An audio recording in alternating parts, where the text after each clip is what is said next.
Vale. Bueno, pues hola de nuevo, hola a todos. Aquí estamos otra vez con una entrevista de eneatipos. Hoy vamos a tratar el eneatipo 6 y para ello tenemos a Eva y a Georgina. ¿Qué tal? ¿Cómo estáis, chicas? Bien. Bien, Con mucha curiosidad. Sí, mucha curiosidad y muchas ganas. Sí, y también un poco de nervios, ¿no? sí. Que eso Un lo poco de duda. ¿Por qué será? ¿Por qué será? A duda, ver qué va a pasar. es curioso. Controlarlo. Sí, antes de cuando hablamos de hacer la entrevista, las dos ya me dijisteis, hay que preparar algo y cómo se hace, y ahí tengo miedo y no sé qué, y ¿no? Como esta ansiedad anticipatoria, que curiosamente, pues en otros eneatipos que hicimos, no. Bueno, me preguntaron, bueno, hay que preparar algo, pero desde otro lugar, ¿no? A lo mejor no había esta cosa de, ay, y ahora qué va a pasar, ¿no? ¿Qué os imaginasteis que podía pasar? Bueno, ¿Cuál es la pregunta? imagina, y no es tan pasado, ¿eh? Lo estoy imaginando ahora también. No sé. Pues A ahora, mí me ¿no? sale no dar la talla. Sí, sí. Yo pensaba, digo, ojo, ¿será que saldrá alguna pregunta que no voy a saber contestar o que la voy a contestar mal y va a quedar fatal que no sepa cuál es mi enagrama o lo que o que yo tenga poco conocimiento, ¿no? No sé. Qué bueno, qué bueno. Claro, bueno, y si sabes lo que sabes, ¿no? Y luego es la experiencia al final, ¿no? Y lo de dar la talla también. Bueno, ahora me conecta mucho con esto del 6 de hacer las cosas correctas también, ¿no? Que tiene mucho eso, como el uno. Lo que pasa es que el uno se cree que lo hace bien y él consigo mismo ya confía en eso, o por lo menos más, y el 6 sí que busca más afuera la aprobación o la guía, ¿no? ¿Cómo os manejáis con eso? El tema de buscar afuera una guía, un apoyo y luego también revelarse, ¿no? Que eso también es del 6 como, pues ahora te sigo, pero ahora lo dudo y hago lo que me da la gana, ¿no? ¿Cómo lo habéis vivido las dos esto? Adelante, Eva. Todo Bueno, tuyo. es como, dame las instrucciones, ¿Sí? necesito saberlas, y yo luego ya veré si las sigo o no las sigo. Pero yo las quiero tener. Claro, sí, sí, es una como una constante, ¿eh? Y puede ser que muchas veces no las siga, o sea, que tampoco no, por eso hay esto del 6 del fanático que sigue, no, con eso no me identifico, pero que necesito saber qué va a pasar, cómo va a ser, sí. Mm. Sí, sí, a mí me ha pasado también y al punto incluso obsesivo. Sí que es verdad que, por ejemplo, cuando a la hora de pedir consejo, una de las grandes críticas que recibo de familia, de amigos, es que voy a lo mío, que nunca pido consejo y que tomo las decisiones, pero a veces me encuentro en cosas súper tontas, como por ejemplo un cambio de color de pelo. Y me veo preguntándole a mi pareja o a mi madre, oye, ¿a ti qué te parece este color de pelo? ¿Tú crees que me quedaría bien? Cuando sabes que normalmente no siempre tiro y venga, ¿no? Pero sí que, y a veces digo, ¿y esto? ¿Qué me pasa aquí? Porque estoy preguntando tanto y lo postergo mucho. Y a lo que decías tú también, al hilo de que decías tú, Eva, en el trabajo, por ejemplo, si me dan una tarea, vale, perfecto, sé lo que tengo que hacer, pero dime exactamente los pasos, a ver, ¿no? Porque no quiero fallar, quiero cumplir con la expectativa y quiero que me quede muy claro el objetivo y los pasos para llegar allí. A mí esto de lidiar con ambigüedad no lo llevo bien. Mm, ok. Claro, ¿O lo pues sigues o no? Claro, ese es el tema también. Eh, sí, sí lo creo, si creo que está bien, sí. Si creo y digo, bueno, aquí podría haber alguna modificación, pues lo modifico un poco a mi antojo. Y a veces sí que sale un poco esta parte más rebelde de decir, bueno, pues que a mí me parece que está bien, ¿sabes? Entonces no es discutible y lo tiro. Pero necesito la instrucción. O sea, la pregunta siempre está, ¿me puedes dar el paso a paso? Y luego ya, sí, como decías tú, Eva, un poco ya, pues bueno, ya veré. Eh, claro, no habéis estado toda la vida sabiendo que era el eneagrama, ni mucho menos vuestro eneatipo, ¿no? ¿Cómo fue el descubrimiento, ¿no? Cuando lo descubristeis, cómo fue la primera toma de contacto, ¿no? Que muchas veces uno pues se pelea, o uno lo rechaza, o no se ve, o no se quiere ver, o sí, ¿no? De repente todo encaja. ¿Cómo ha sido en vuestro caso este descubrimiento? ¿Qué os ha aportado descubrir el eneatipo? ¿No? ¿En qué os ha cambiado? Yo en mi caso al principio fue de rechazo, porque el Enneagrama 6 lo veía como un cobarde, débil, ¿no? Y dije, no puede ser, yo soy un uno, ¿no? Como buena Aries, yo en mi cabeza. Claro, hay que decir, Eh, Georgina, que tú estás en el sexual sí, o sexual, correcto, ¿no? Que tiene esta cosa de, hay miedo, me lo como, ¿no? Voy para allá. sí, No, no. sí, total. Y no, al principio me acuerdo que fue como una vergüenza decir, puede ser, yo convencidísima que era un uno. Pero sí que es verdad que, pues picando un poco de piedra y pues hablando contigo también, Gisela, empecé a ver que había muchas cosas que conectaban desde hacía muchísimos años de mi carácter y que yo había estado como tapando, como quizá como por vergüenza, ¿no? Es decir, no puedes tener miedo a estas cosas o no puedes ser así, ¿no? Y el hecho de sentirme así como un poco más vulnerable era como inaceptable, era como una vergüenza. Y luego fue como aceptándolo mejor porque al final no era solo la parte, digamos, la parte que hay que trabajar, pues la Enneagrama 6 tiene cosas que son también maravillosas. Y esas cosas también me gustaban un montón y dije, bueno, es un total, ¿no? No es solo esta parte del miedo, sino que hay como un todo. Y eso me ayudó mucho como también a aceptarlo y a ver que habían ejemplos en la vida real. Yo no podía negar esto, era un hecho. Entonces al final pues como que lo terminé pues aceptando. ¿Y de qué te ha servido de aceptar todo esto en ti? Mucho, mucho. O sea, me reveo, por ejemplo, en las relaciones cotidianas con mi familia, con mis amigos, con mi pareja y sobre todo en el trabajo. Muchísimo, quizá también porque es donde paso la mayor parte del tiempo de mi vida, pero en desde dónde me relaciono y lo que espero también de los demás, sobre todo de la autoridad. Me ha ayudado muchísimo a cambiar el prisma y también a aceptarme como soy yo, ¿no? Porque muchas veces era más de cumplir la expectativa del otro y sacrificar un poco como soy yo, eso ya da igual, pero más a contentar al otro, ¿no? Y eso ha cambiado, me siento como mucho más yo, mucho más genuina. Ujú. Ujú. Yo, claro, yo dudaba, yo no sabía, yo me los miraba a todos, yo no sabía, pero te juro que el 6 sí, nunca me había planteado que pudiera ser un 6. Ah, Y ¿no? ¿Y cuál te no, habías planteado? ¿El uno? pues no sé, ¿cómo el 1? No, no, no. ¿El 7? No, el 9, el 4, luego ahora veo el 4 ni de coña, pero bueno, por el rollo de, ya, ya, por el rollo de, como de la validación externa, ¿no? Claro. Incluso el 5, Bueno, 6. es mala. Sí, Estás sí. hablando de la flecha al 9. Claro, era como el 5, el 7, no, pero es que estoy en el medio. Es que quizás. Y fue como, pues este que puede que sí, ¿no? Sí que me encaja, ¿no? Pero con mis dudas, ¿eh? Y aún a veces hay cosas que, pero yo no tengo tanto miedo. Lo nuclear en mí es el miedo y la desconfianza. Eso está súper claro. Y saber esto, pues como que, por un lado, a mí que quiero entenderlo, me ayuda mucho a entender, bueno, vale, te pasa esto, ¿no? Es tu tendencia, a partir de ahí, pues trabájalo y coge herramientas pues, para eso, para superar el miedo, para pasar a la acción, para confiar en ti, y en esas estoy. Claro. Pero bueno, un cambio muy, muy grande, me noto un cambio muy importante. Vale, en tu caso además te ves en el social, ¿no? En el subtipo Sí, social. sí.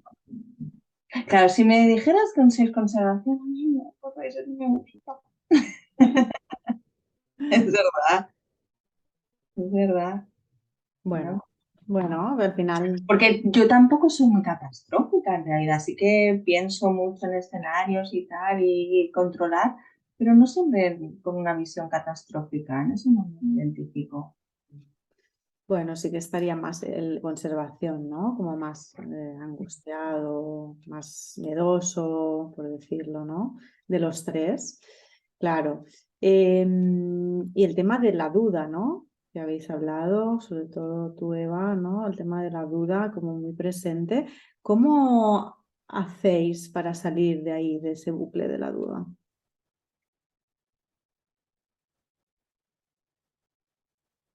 La pregunta del millón. Eh, yo, por ejemplo, intento buscar mucha seguridad en hechos. Por ejemplo, no lo sé, me vienen ejemplos muy tontos, pero si yo qué sé, si tiene que pasar algo, intento buscar algún hecho que lo corrobore, que diga, mira, esto ha pasado anteriormente, entonces, bueno, pues la probabilidad de que esto pase es muy pequeña, ¿no? Pues oye, quizá mejor fijarme en la probabilidad más positiva que la negativa, ¿sabes? O sea, tengo un dolor de cabeza, es muy poco probable que tenga un tumor cerebral. Entonces, ¿qué dicen los hechos? Pues que la probabilidad es muy pequeña. Mejor fijarse en, oye, la probabilidad dice que seguramente sea una cefalea normal y corriente que se te pasa con un ibuprofeno o con un paracetamol, que en lugar de un tumor cerebral. Pero fíjate que estás buscando afuera, ¿no? La probabilidad que dice afuera, la probabilidad de fuera, ¿no? Mm, Del estudio, de lo que dicen los médicos, lo que sea. Pero cuando no hay manera de apoyarte fuera en ninguna probabilidad, ¿cómo manejas esa duda, ¿no? Interna de quizás algo, ¿no? que tienes que decidir tú y que no hay nada afuera que te pueda dar una estadística de nada, ¿no? mm. No me lo suelo pensar mucho entonces. Mm, Es como que tiro para la... Porque lo que pasa es que como si empiezo a pensar mucho, ya, bueno, me monto unos castillos. claro. Entonces es como, venga, pues esto mismo, este pensamiento, pues va, pum, Claro, pero en tu caso entonces el miedo no te lo deja sentir tanto, ¿no? ya. Entiendo, por ser sexual, como bueno, pues para adelante, ya está. Sí, sí, sí, sí, es verdad. Bastante arrollador. No lo dejo sentir porque si no me bloqueo mucho y entonces lo rápido es sobrepasar esa valla y venga, y seguir, ¿no? Mm, Lo cual no ayuda, pero sí es como el mecanismo de, venga, pues para adelante. mm, ok, que es bastante típico del sexual, ¿no? ¿Y tú, Eva? También ¿No? complicado, ¿no? Pues no sé. Claro, al final yo creo que sí que me enredo más, yo me paralizo mucho, ¿no? De dar, ¿no? De mirar opciones, de dar vueltas. Y muchas veces, a ver, si no es algo súper importante, a lo mejor se queda ahí, miro las opciones, no sé qué, y se queda ahí. Porque luego ya he como gastado tanta energía en pensarlo que no tengo ya la energía de hacerlo. Mm, ya. A veces Bueno, me pasa, ¿no? análisis por análisis, claro, te quedas Sí, ahí. sí, sí. Y es eso, ¿no? Estoy aprendiendo pues a jugar más, ¿no? ¿no? A conectar quizá más con el, pues hazlo, venga, sin pensarlo, hazlo, hazlo. Y así también tener referencias de que no pasa nada, ¿no? De que si te equivocas tampoco pasa nada y que nada es tan importante, ¿no? De que no... Sobre todo que ¿no? Por esta de qué van a pensar los demás, es que la gente no te está mirando todo el rato, ¿no? Y si yo estoy segura con lo que estoy haciendo, ya está, ¿no? Es como validar más mi criterio. Claro, que es un poco lo que sana al 6, ¿no? Ese autoapoyo, autoconfianza, no buscar tanto en lo mental y analizar tanto, ¿no? Y hacer probabilidades, ¿no? O fijar, saber que eso está bien, que no. Es como ir más para adentro, ¿no? Claro, al final hemos dicho, ¿no? Bueno, 6 es un tipo racional, el miedo es lo nuclear en él. ¿cómo vivisteis el miedo en vuestra infancia? ¿No? ¿Cómo fue? ¿Cómo os lo permitieron? ¿No? ¿Cómo lo vivisteis vosotras? Tú, Georgina, lo tienes más claro, ¿no? En eso. Sí, sí, yo siento que a mí se me transmitieron muchos miedos que venían, pues no sé, de mi abuela, ¿no? De la guerra civil. Entonces, mi madre es una persona que ha vivido siempre con muchísimo miedo. Entonces, yo era pequeña, jugaba con algo, vigila, no te rompas esto no lo toques porque te puede pasar la corriente. O sea, ojo con todo lo de mi alrededor y de adolescente más de lo mismo. Vuelve pronto porque no vaya a ser caso de que te rapten, te tal, te cual, no sé qué. Entonces, o, por ejemplo, a la hora de ir a dormir, yo, por ejemplo, cuando era pequeña tenía muchísimo miedo a dormir sola. Yo no empecé a dormir sola hasta que no tenía 10 o 11 años. O sea, el miedo era como el día a día porque en cualquier momento podía pasar cualquier cosa mala y eso iba a ser una catástrofe porque no, nadie podría arreglarlo y nadie. Entonces, la forma en la que yo miraba a mis padres era como, pues eso, ¿no? Pobres, cuánto miedo están pasando y cuánto miedo tengo yo. Y a mí nadie me protege, nadie va a venir a cuidarme y a abrazarme y a decirme que no va a pasar nada, más bien al contrario. Era como un poco como lo viví de pequeña. Eso es bastante típico, ¿eh? Las figuras de cuidado del niño 6 como que le meten esa idea de que pueden pasar cosas malas, de que hay que vigilar, de que no te puedes relajar. Entonces ahí es cuando se empieza a romper la confianza interna, ¿no? Porque hay que fijarse, estar alerta, ver fuera qué pasa, qué no pasa. Entonces lo mío como que no tiene tanta validez, ¿no? El criterio interno, ¿no? Es como que lo de fuera gana. Entonces ahí ya se empieza como a generar esa desconfianza, ¿no? Y falta de autoapoyo, ¿no? Mm. ¿Tú, Eva, cómo lo Yo en vives? mi caso ahora estaba pensando y lo siento como diferente. Era como más de si me daba miedo algo, pues vale, pues te da miedo. No No había, ayudarme, no ayudarme claro, bueno, hasta- falta de apoyo. a trascender ese miedo. Una chorrada. Yo ahora de mayor he ido un poco. Yo no aprendí a ir en bici porque me daba miedo. Como a la niña le da miedo, pues no va en bici. ¿No? Y sobre todo recuerdo más el protección de las cosas más como más físicas, ¿no? Como pues eso, ¿no? Lo más físico, ¿no? Porque no recuerdo yo ser muy miedosa, Bueno, no, pero había, pero de quedarme sola en casa y de que me pasase algo, no, en ese sentido no. Era más de no, de pues eso, de que no, que no me pasase nada físico, ¿no? vale, como por ejemplo. Pues eso, no ir por, no sé, por un barranco, por un no sé qué, por todo esto, no. Y si yo ya, mi tendencia era a no querer ir, pues tampoco alentarme. Y eso yo creo que me hubiera ayudado mm, un acompañamiento ahí, de no pasa nada y tú puedes, y también tú puedes. Claro, Mm, porque el mensaje era, pues si no quieres hacerlo, pues es que tampoco eres capaz de trascenderlo. claro, y tampoco te ayudamos a que lo hagas, ¿no? Entonces, como que directamente ya no lo vas a hacer, ¿no? No lo puedes hacer. Sí. Claro, hay una falta de apoyo, ¿no? Desde otro lugar, pero también está esa inseguridad que se va generando, ¿no? Con el mundo, con el afuera y lo que puede pasar y claro. Y entonces, desde ahí también la parte racional se estimula, ¿no? Porque lo emocional como que queda ahí escondido, el miedo queda ahí tapado, ¿no? Todo lo que pueda pasar ahí y hay que ponerse más aquí en la cabeza para controlar, ¿no? Que es un eneatipo que busca mucho la seguridad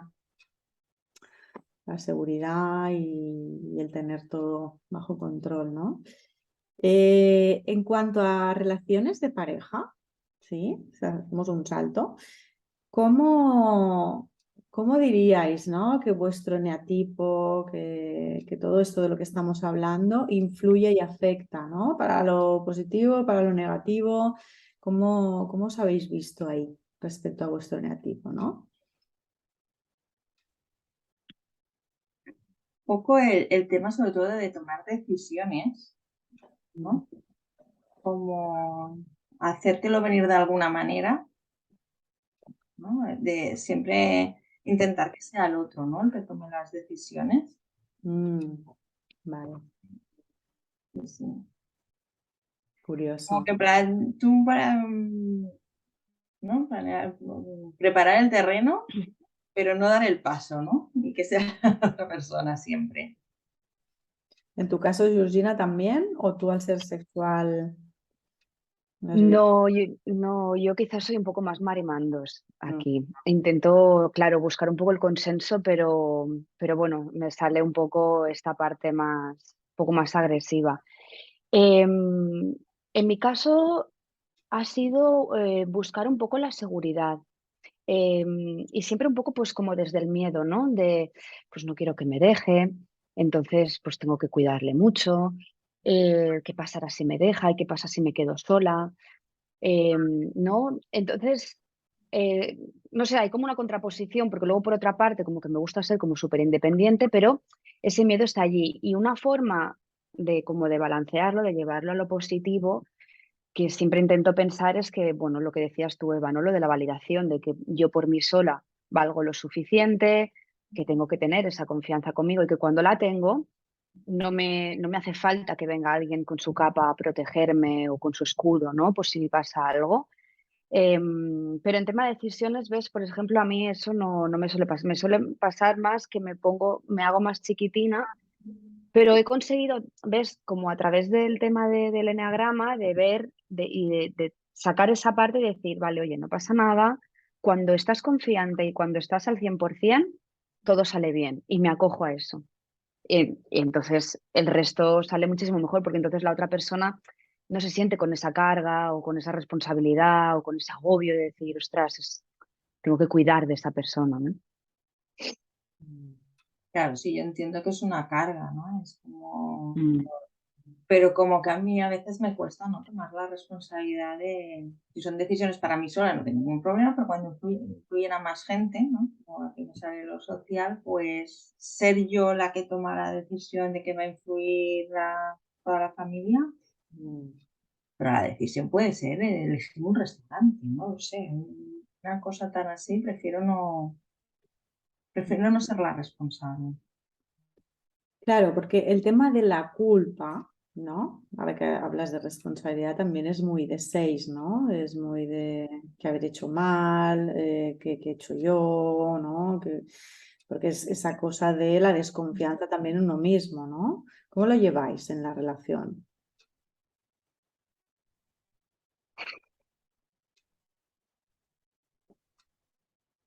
mm, no sé, es que estoy intentando pensar en situaciones en concreto.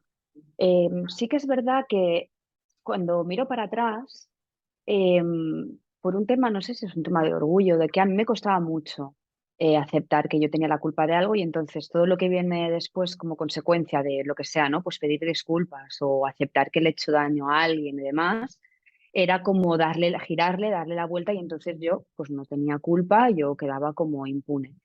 Em, y cuando he hecho para atrás, ahora sí que es verdad, y sobre todo desde haber hecho un trabajo terapéutico y con el eneagrama, sí que es verdad que me cuesta mucho menos pedir disculpas o incluso antes de soltar alguna palabra fea o algo que yo sé que puede herir al otro, me lo pienso mucho mejor y lo digo de otra forma, lo expongo diferente y me sale distinto, pero vengo de esa parte, vengo de la parte de no aceptar que he hecho algo mal, pues porque queda fatal o porque quedo como la mala de la película y las injusticias son muy feas y no hay derecho y y yo no puedo ser así, ¿no?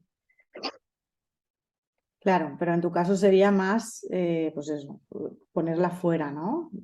Ser más Mm, desafiante, ser más rebelde en sí. este caso, ¿no? Yo creo que es por el subtipo. En tu caso, Eva, ¿cómo la Claro, vives? pero aquí es como una contradicción, ¿no? Es como un Sí, una no dicotomía. asumir que yo tengo la culpa Ujú, y a la vez siempre estar pensando que la culpa es mía de todo. O ujú. sea, es como vivir en esta polaridad constantemente. Tengo la sensación de que cuando me avisan, siempre me van a decir que he hecho algo mal, que es porque me van a hacer, porque he hecho algo mal. No está esto aquí siempre, ¿no? Mm, sí. Y a la vez reconocer que he hecho algo mal, me cuesta horrores. Sí, mucho. Y como decía Georgina, ¿no? Pues pedir disculpas. Me cuesta aceptar que no lo he hecho bien. Mm, Esto mm. aplica a relaciones, aplica a trabajo. Por el miedo, ¿no? A que entonces, si lo he hecho mal, ¿no? ¿Qué puede pasar? Mm. ¿No? Es vivir con el miedo a hacerlo mal y con eso, con la sensación de que tú no lo haces mal, ¿no? Mm, Es muy Ujú. complicada. mm. ¿Qué os sirve para salir de todo esto, no? Porque, claro, yo me voy pensando en todo esto y digo, joder, si estoy todo el día pensando en si lo voy a hacer mal, el miedo a que no lo haga bien, a ver qué dirán, a ver qué pasará. Ostras, yo suelo pensarlo y ya digo, wow, o sea, no sé cómo hacen ellas. Yo vivo en otra galaxia, pero no en esta, ¿no? Entonces, vivir en esa galaxia, ¿cómo lo hacéis para gestionar todo eso? ¿Qué os ha servido a nivel terapéutico, ¿no? Para no estar siempre ahí? A mí ha habido una cosa que ha dicho Eva que me ha resonado mogollón, que una cosa y que intento aplicarla en mi día a día es cuando empieza el agobio, ¿no? De, ostras, ¿qué va a pasar? Esta situación es súper ambigua, no sé lo que va a pasar. Y Eva ha hecho referencia antes porque ha dicho que empieza como por, bueno, por aceptar de que pueden pasar muchas cosas que no están en nuestro control y que si pasa algo malo, pues que tampoco se va a acabar el mundo y que, oye, que todos tenemos derecho a equivocarnos y que nuestras decisiones tampoco, bueno, que se puede continuar. Entonces, cuando me viene una situación así como muy complicada, sobre todo, por ejemplo, cuando se trata de mi familia, intento desgranarlo y decir, bueno, a ver, ¿no? ¿Qué está en mi control y qué no? Entonces, siento como que descargo mucho porque me doy cuenta de que hay cosas que yo no puedo controlar y cuando yo dejo que fluyan y que sucedan, oye, pues ni tan mal. Entonces empiezo a confiar un poquito más en ese libre albedrío y en mí misma y de repente me siento como mucho más poderosa y mucho más válida de decir, oye, pues mira, pues ni lo habías hecho tan mal, oye, lo has hecho como has podido y eso ya es más que suficiente, ¿sabes? Y ves que el resto también están bien en el trabajo, en la familia, sin tú haberte tenido que involucrar ahí. Entonces intento buscar un poco esa confianza en mí misma que me ayuda a sacar esa ansiedad. Ujú. Pues yo el tema este de para parar, ¿no? Antes lo que hacía, ¿no? Era desconectar, ¿no? Ponerme a hacer algo, escapar, ¿no? Hacer algo como que no tuviera nada que ver y entonces que me parase la mente, pero me la parase con algo externo. Y ahora el trabajo es más de al revés, ¿no? En vez de desconectar, de conectar, ¿no? De intentar, pues, escucharme, ¿no? Más darme espacios de silencio, de reflexión. Escribir me está ayudando mucho. Ujú. Vale, Sí. más para adentro, ¿no? Más tirar para adentro en tu caso y en el tuyo, Georgina, como de saltar un poco el control, ¿no? De todo y esa cosa de cargar, ¿no? Que también es muy de seis, ¿no? ¿No? De cargar con lo del otro también, ¿no? Ahí estaría la culpa, ¿sí? Que a veces no se percibe como culpa, pero es un acto de me siento culpable y cargo con lo de los otros, ¿no? Luego el 6 también se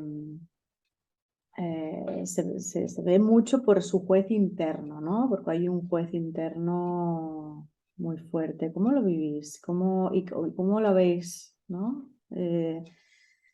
Gestionado para llevaros bien, ¿no? O para llevaros un poco mejor con él o con ella, ¿no? Con esta juez interna.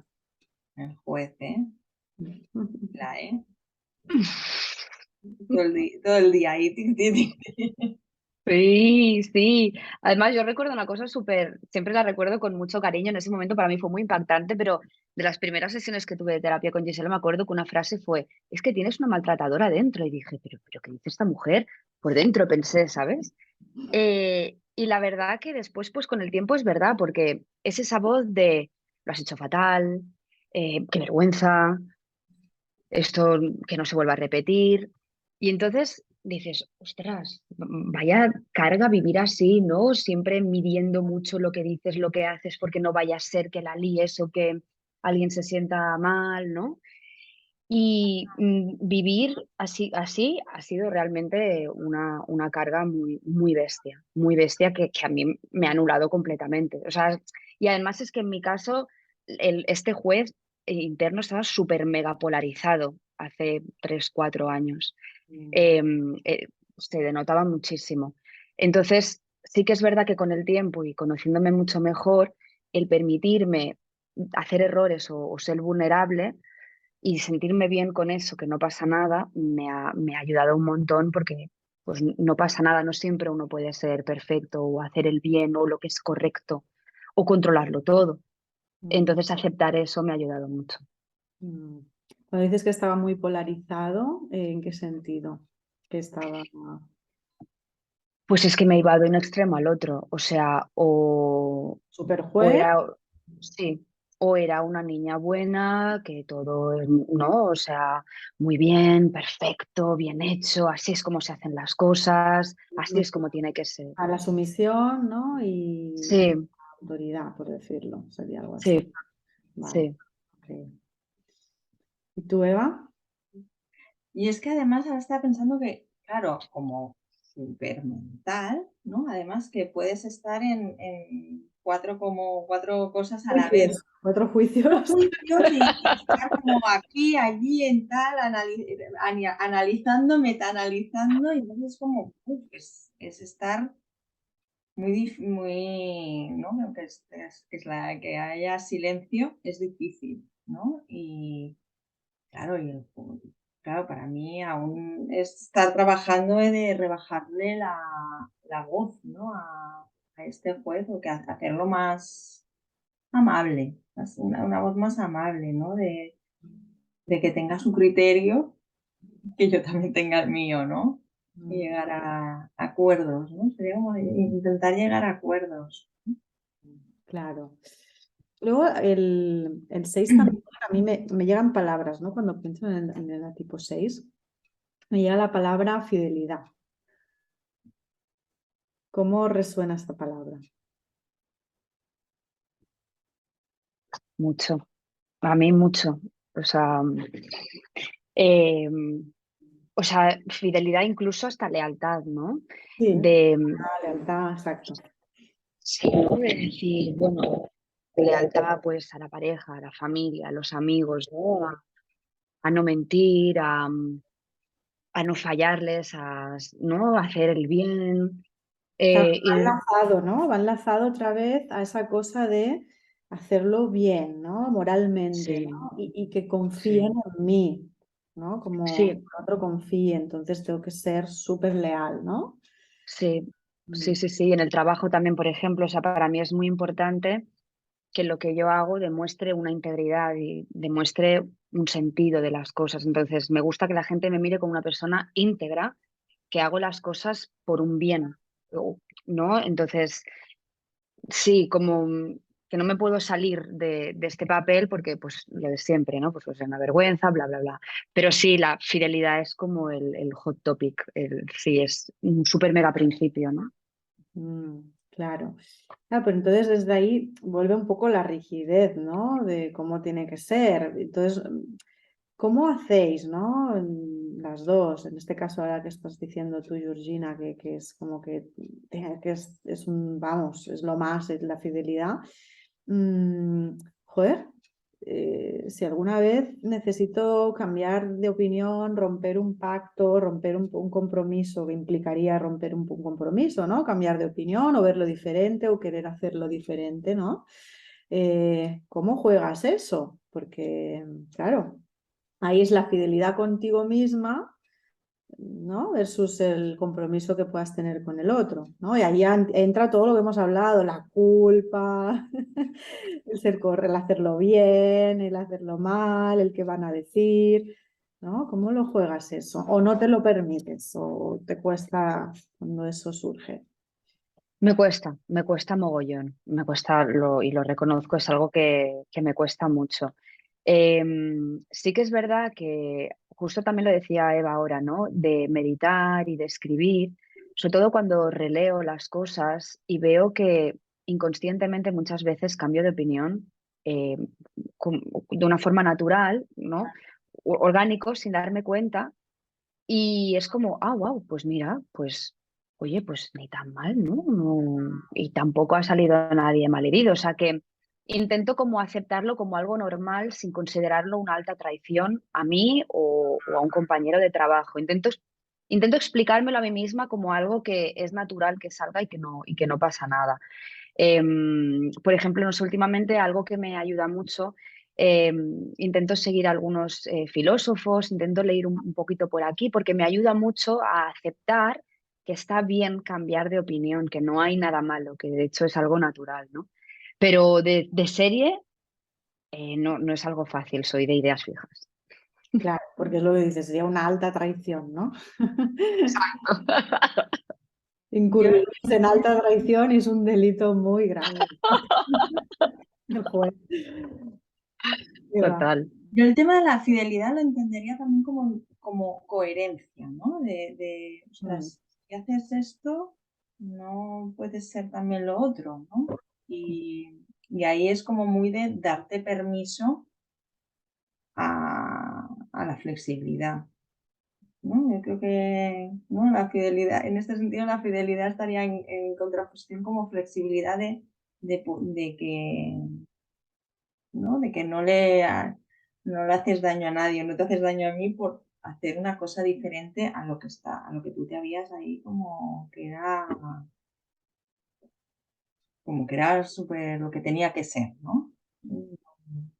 mm, Y, pero sí, claro, nada, hay cosas a las que tengo mucha lealtad y me cuesta romperla. mm, Y ahí entraríamos en otro tema que sería el conflicto, ¿no? El confrontar, ¿no? Cuando mm, si quieres dejar, ¿no? De ser tan fiel o tan leal con alguien, el confrontar esa situación. Que claro, ese es otro de mis talones de Aquiles, ¿no? Por eso creo que por ahí conectaba con el eneatipo 9, ¿no? De la evitación del conflicto. mm, mm. Sí, ahí se diferencia con el 7, ¿no? Que el 7 hace lo que le parece bien a él y lo que le va bien y no le importa tanto, ¿no? Muchas veces 6 y 7 tienen cosas muy en común también por estar ahí en el ala, los mentales, ¿no? Eh, de pensar mucho, de buscar siempre esa seguridad, pero luego sí que veo esa diferencia en el 6, ¿no? Que el 6 sí que luego tiene más en cuenta, ¿no? El otro, de alguna manera, se adapta más. En cambio, el 7 pues tira millas y ya tú te buscas la vida, ¿no? De alguna manera, como más narcisista, ¿no? El 6 sí que tiene más ese componente. No sé si es empático, porque tiene más que ver con eso, ¿no? Con lo correcto, ¿no? Y con ser confiable al otro, más que con empatizar con el otro, ¿no? Es un concepto más mental. Bueno. Y si ahora mismo pues estuvieran bien dos personas que están pues entrando en este mundo, que se identifican con el tipo 6, ¿no? Que aún están iniciando todo esto, ¿qué les diríais, ¿no? A esas personas que os ha servido, así como en términos más generales para vosotras, ¿no? Un poco de lo que hemos ido diciendo, ¿no? Pero más nuclear, quizás más principal, ¿no? Esto para mí es clave, ¿no? En mi carácter. Esto me ha ayudado realmente, ¿no? ¿Qué les diríais a las personas que están empezando y se identifican con este eneatipo? ¿Mm? Ujú. Por un lado, que diría que no lo rechacen, ¿no? Que abracen, ¿no? Que lo abracen con sus partes más luminosas y más de sombra, pero que no, ¿no? Porque puede parecer que la duda, al que siempre está dudando, ¿no? Pero eso puede ser un camino muy interesante de autoconocimiento y de desarrollo, ¿no? Y a partir de ahí, sobre todo, creo que ya lo he dicho antes, ¿no? Que confíen más en su criterio, ¿no? Que se crean, ¿no? Que se crean, vayan construyendo su propio criterio que sea, ¿no? Que sea el suyo y que además que sea flexible, ¿no? Que no sea tan rígido, ¿no? Que no se metan en cajas, en muchas cajas, ¿no? Que se dejen fluir confiando mucho en ellos, ¿no? ¿no? Y que trabajen mucho en su autoconcepto. Muy bien, lo he oído. Montón. Wow, Georgina. wow. Exactamente lo mismo, digo exactamente lo mismo que Eva y además que también aprendan a soltar, que se olviden de controlar, que es algo que seguramente les saldrá sin pensar, pero que confíen mucho en el proceso, no solamente en ellos mismos, sino que muchas veces las cosas van saliendo, pues como van saliendo, pero que no tienen ellos ningún control de eso, por mucho que se empeñen o por mucho que como que se lo autoasignen. Y que sean muy pacientes con ellos mismos y que se lo traten con mucho cariño, que se abracen, porque justo ahora cuando hablábamos de esto del juez interno, ¿no? Creo que es importante rebajar esa exigencia y querernos validarnos más a nosotros mismos y entonces luego ya es como que fluye solo. Cómo cambiarle la voz al juez, ¿no? Mm, Que yo creo que es sí. muy difícil que desaparezca, pero si le cambias la voz, más No, a- de hecho creo que es necesario el juez, ¿no? Porque es guay que te invite a pensar y que te invite a hacerte este desafío y tal, pero como que no llevarlo al extremo, ¿no? Es como ir de la mano con el juez de hacer una asociación. Pero a mí, por ejemplo, el consejo que daría es intentar evitar los extremos. Ni el bueno es tan bueno ni el malo es tan malo, ¿no? Entonces siempre hay, bueno, pues un poco que intenten encontrar el equilibrio, pero soltando siempre mucho y dejando muy de banda ese qué pasará o ese control. Y esto del soltar también me venía ahora el tema del soltar físico, ¿no? De dejarse ir un poco. Sí, ¿no? Todo lo que Sí. sea físico para el 6 del cuerpo, trabajo con el cuerpo, ¿no? Tener conciencia ahí está muy, muy interesante, claro, porque es el medio para entrar más a uno mismo, ¿no? Y a lo emocional y bajar de la cabeza, porque si no estás ahí siempre, ¿no? En la cabecita. Y la sensación Bueno, es bajar, ¿no? bajar.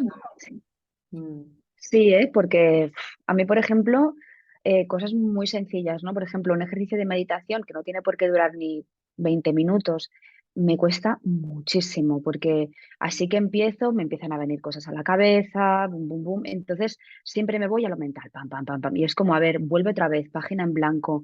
Y la meditación, si cualquier persona que le resuene el 6 está viendo esto, que le dé una oportunidad a la meditación, por favor, que no piense como yo en su día, no, pero esto no es para mí, porque no me voy a concentrar, porque esto no sirve de nada. No, no, de verdad, una oportunidad para, de nuevo, bajar esto, dejar esto aquí, tabula rasa, y que venga lo que tenga que venir, ¿sabes? Sin pensar nada, te viene un pensamiento, bueno, ya se irá. Pero ayuda mucho, lo que tú decías, Eva, escribir, ¿no? Escribir una nota, algo que me ha venido, o cómo me he sentido hoy, ¿no? todo lo que ayude Muy a bien. vaciar, ¿no? También la Sí, mente, el pensamiento. Sí, gracias. Es que yo ¿eh? a veces siento que me pesa la cabeza, Mm. ¿no? No, Lo que veo en el 6 es que cuesta mucho relajarse físicamente, ¿no? En el 6 como que hay una tensión ahí, ¿no? No sé si a la hora de ir a dormir también lo notáis, os pasa o qué, pero Sí que veo mucho esta tensión, ¿no? Los seises y que les va muy bien también el deporte, todo lo que sea movimiento corporal, ¿no? Y lógicamente meditar, escribir, todo lo que os relaje, ¿no? Os ayude a ir hacia adentro, a bajar la mente. Creo que eso puede ser muy bueno. Para desde ahí ya empezar a entrar, ¿no? Porque si estáis todo el día dando lo que te pego, es muy difícil desde ahí entrar dentro, ¿no? Es como es un mecanismo, ¿no? De defensa, ya la activación mental, y ya sirve para no poder contactar con una misma. Muy interesante, chicas. Bueno, hemos hecho una masterclass así para eneatipos 6 que están empezando, que ya han empezado. Y bueno, os agradezco mucho la disponibilidad. Enseguida estuvisteis muy disponibles, ¿no? Y muy, ¿no?, atentas a si podíamos, cuándo, cómo, todo. Así que, bueno, eso está bien, eso da gusto. Muchas gracias y nada, espero que seguro que esto aportará a mucha gente, espero que hayáis disfrutado tanto como yo y seguimos ahí en el camino. Si queréis decir algo para despediros, besitos y os dejo a vosotras despediros. Bueno, que muchas gracias por la oportunidad, que no ha sido tan mal como me esperaba. Tu juez te dice que has estado bien, ¿no? No, y gracias porque fuiste también tú la que me aportaste la luz de que era un eneatipo 6, porque yo creo que no sé, lo tenía delante y no lo podía ver. Qué gracias. A veces cuesta verse, ¿eh? A mí me costó también lo suyo. Sí, no, de nuevo, recalco lo mismo, pues muchas gracias y a las dos por este ratito, porque la verdad que me he sentido súper a gusto y lo importante que es hablar abiertamente de estas cosas y de verdad con mis mejores deseos que ojalá cualquier persona que vea este vídeo le resuene y le sirva y le ayude para continuar conociéndose e investigando sobre sí mismo y por supuesto, pues gracias a Gisela pues por lo mismo, porque si no yo hubiera estado hoy emperrada que soy el uno, el uno, el uno, y hubiera estado en mi neura del uno, pero no. Y eso, por hacernos felices. Gracias. Gracias, chicas. Gracias. Pronto.